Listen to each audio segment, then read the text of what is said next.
Hello, and welcome to Hospice Insights, the Law and Beyond, where we connect you to what matters in the ever-changing world of hospice and palliative care.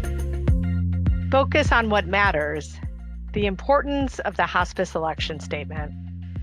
The hospice election may be the single most important document for hospices, since an invalid form can impact payment for the patient's entire stay, especially in light of a recent rise in Medicare claim denials related to the election. Revisiting your form now could save you later in time and money. In this episode, I speak with Emily Solum and Andrew Brenton, who share some key tips for avoiding common election denials and the headaches and sleepless nights that come with them.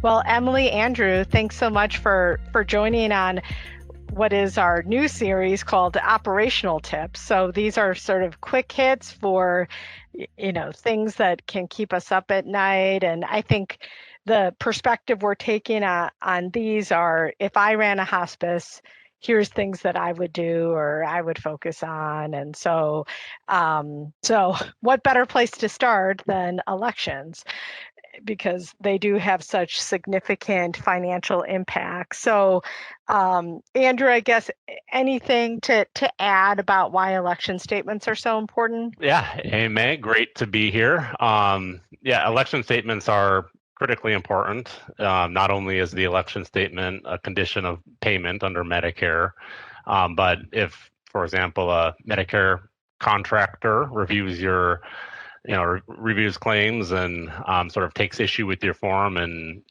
determines that your form is invalid, that can impact payment for the entire stay that the patient was with you on hospice. So ensuring that you have, a solid election statement that kind of holds up and stands up against Medicare contractors is really critically important. And I think a lot of the things that we're talking about today are both about, don't be cavalier about how you update your election form, because it is such a critical document and oftentimes it's never revisited. Once it's done, it's like, and some person will just update it and it doesn't go through levels of review, but it's such a critical document. And the government has been making actually quite a few changes over the years to this document that it's been a lot to keep up with. But let's start with the whole tips for avoiding problems. So our first one was don't reinvent the wheel.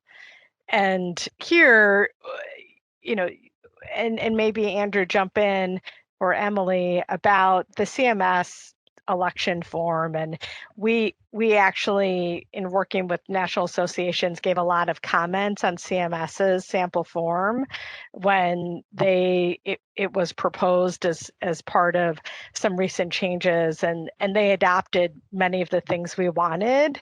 And while it wasn't everything, I think that the model election form is a pretty good starting place. No, that's right. Yeah. So the current CMS model election form was created and published by CMS in 2020 in conjunction with the rollout of the election statement addendum requirement, as well as certain new election statement content elements that were finalized as part of the rollout of the addendum. So, and yeah, that's absolutely right. We, worked on that form and provided some suggestions to CMS, but it is now the current form. I think one suggestion that CMS took that we submitted to them was to not have checkboxes related to the provision of the addendum. So, of course, it's now a requirement that on the election statement you provide patients with a notice that they may have a right to request the election statement addendum. The proposed model form back in the spring of 2020 included checkboxes so that the patient would, or the representative would, select whether or not they request the addendum. That can create some, I think, issues because not every patient has a right to request the addendum. Some patients might not understand what exactly it is that they're requesting. So at the end of the day, CMS did not finalize the checkboxes for that element. We're going to talk about what is probably the biggest problem is human error. And when we have check boxes and blanks and a lot of stuff to fill in, we increase the chances for human error. So we have don't reinvent the wheel. Really, you can sleep better at night if you use the CMS model form. The second thing, and Emily or Andrew jump in here, but is to keep to the purpose of the document. And so in all my years of doing this, I have just seen election forms continue to get longer. And it's like, well, just add that to the election form. And suddenly it's so far beyond what is the fairly focused legal purpose of this document. And so it is completely and totally fine to give a patient a bunch of other information. And as we're going to talk about, I think you should. However, the election form is this legal document. It's dictated by the terms of Medicare. And so digressing and going into other things that aren't really required to be in the form, I think is good, not only because it's more understandable to the patient, but also, right, when you take to updating this, the longer that form is, and we've even had contractors get into like, well, yours is a multiple page document, and it didn't have page numbers on it, or a lot of silliness around that. So I think using this time to refine to what is exactly required is a good place to start. I guess other thoughts on that?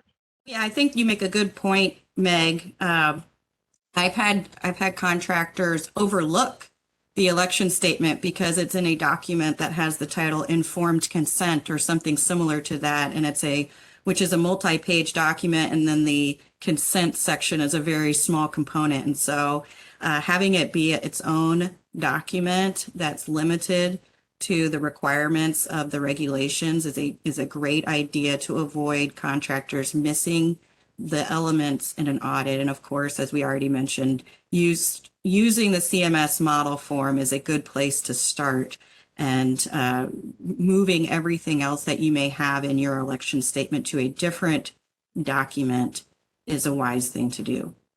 Which that plays into our third point, which is build in redundancy. So, right, we deal with like a mind-bending number of array of technical problems. We've probably seen every parade of horrible out there, and work through that. And, when we're dealing with technical issues, our first question is, well, where else might some of these components be? Because, right, sort of like an admission is a process, the paperwork related to hospice, it's not just the election form. You are giving a lot of other information, including a patient handbook and things like that. And so you might want to build in some redundancies of things like, for example, the BFQIO. And it never rolls off my tongue. What is it? The BF? The BFCCQIO. Oh, yeah. So many letters. Like their contact information or other information about the addendum into your handbook or other materials that you get. And so I guess thoughts on that, Andrew? Yeah, no, I think that's absolutely a great idea. And, kind of to your point, some of the election statement content elements are written more as like an acknowledgement standard. So basically the patient's acknowledging that they received something, but it doesn't say that the something needs to be in the election statement. If we have other information that we provided to the patient upon admission, I think especially if maybe they signed that document or signed some acknowledgement that they received a handbook that contained this other information, that could really set you up for kind of success in the event that you are scrutinized and you have to kind of defend potential claim denials or invalid elections. And I think kind of another example of that, so the new content elements related to the addendum, of which there are 4. Those are all kind of about, hospice unrelated services. So one idea for redundancy is to make sure that your care plan includes, that you provide to patients includes information about, conditions and diagnoses they may have that are unrelated to the hospice prognosis, services, drugs that they're receiving that are unrelated. If you include that in the care plan, and if you provide the patient with a copy of that, and maybe even have them acknowledge that they received a copy of that, that might also be, a type of redundancy that would at least get at the kind of the new content requirements related to the addendum. Well, exactly. And obviously, this is just a few examples, but I do think that it is thinking about everything that you have in that election form and how you might want to include that elsewhere, including, a copy of the election form. Give the patient a copy of their election form, or produce a blank copy in your patient handbook so there's information the patient receives about that. So I think there's an endless amount of ways you can build in redundancy. So in the event someone signs an old election form because someone had it in the trunk of their car and they thought it was a great idea to save time to use these old forms, because why let them go to waste, and then suddenly you have an issue. So I guess one of the last things was human error. And I know you have many, many parade of horrible stories about these, Emily, that have come up. But give us a flavor of the kind, what are the common elements of these human errors? I mean, I found it's a lot, as I said earlier, with people have places where people need to initial, or lots of blanks to fill out, and lots of check boxes, again, that are not required, that then if it's left blank or unchecked, then it's like, well, it's incomplete. And so I guess, what have you run into? Well, that's exactly what I've run into is the failure to fill out a blank or mark a check mark box that's on the form. Those things are very, very easy to miss. But even when we're talking about, for instance, the effective date, it's important that the staff understands what the effective date is, and that it's not necessarily the date you're filling out the form with the patient. So it's not just filling out the blanks, it's understanding what should be put Yes. into those blanks, because I've seen errors, for both the having a blank and then filling it out incorrectly. So it's very important that the staff that is admitting patients understand the form, where the blanks are, and then separately having a process in place to double check that person, because as we all know, staff gets busy and they can overlook things, and it is just a human error, but there should be a process in place to make sure that those human errors are reduced to the greatest extent possible. And so having some sort of process to double check that in real time, because you don't want to have to find this error a week after the admission of the patient and then have to address it at that point. Absolutely. I couldn't agree more. I think that, the two most important pieces of documentation, if you ask me what they were in the entire medical record, it's going to be the election form and the physician narratives. But I bet if you ask most people, they would not say that, right? It would be like, oh, all of the nursing notes, or this or that. And I'm not saying that's not important, but in terms of its connection to non-payment and whatnot, and that are I get physician narratives and, encouraging the writing of, detailed physician narratives is always a challenge. But I do think they are just such critical documents. And sometimes I think from a root cause perspective, as you said, Emily, that people they don't think that they're that important, so they don't maybe understand it to the depth that they need to. Like a physician might think like, this is not my most important task. My most important task is X, right? And it's like, well, but when it comes down to getting paid, this is actually the most important thing. And I think you're right too, that the person who's charged with, getting the election form signed probably has no understanding how critical this document is, or like you said, what this blank is really getting at, or if they're still in the hospital and they're not going to be discharged, and, what date do I put in there? What date is the patient supposed to put in there? Like navigating some of those challenges. And so I really, really think super important to train staff about how important this is. And it is a critical part of their job. It's not just paperwork, and the why behind what they're doing. And so I think that's probably one of the most, it's hard to pick of our 4, takeaways, but it is a really important one. Yeah, and you can also, harness technology to help reduce human error too. Work with software vendors so that blanks can't be missed, so that there's a required field that has to be filled in.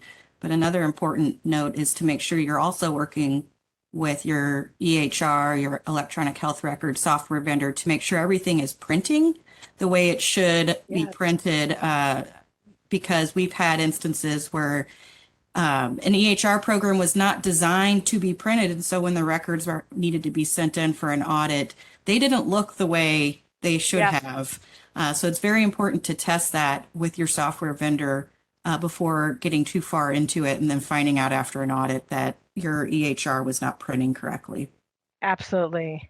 This list could probably go to 20, but this is a really good, I think, starting point. So I thought this was really helpful, and I hope our listeners will too, but appreciate you distilling this down, because I think it's not really about every parade of horrible out there, because what we tried to capture here is the big picture. So don't reinvent the wheel, focus your election on the purpose of the document, build in redundancies of the content elements of the election elsewhere in your admission materials, and just reducing human error by making sure that the people who are doing these tasks understand the importance of them, and then you have a double check and process too, and leverage technology. So I think it's a great list to help people sleep better at night. So thanks, guys. I really appreciate it. Yeah, thanks for having us. Bye. Well, that's it for today's episode of Hospice Insights, The Law and Beyond. Thank you for joining the conversation. To subscribe to our podcast, visit our website at hushblackwell.com or sign up wherever you get your podcasts. Until next time, may the wind be at your back.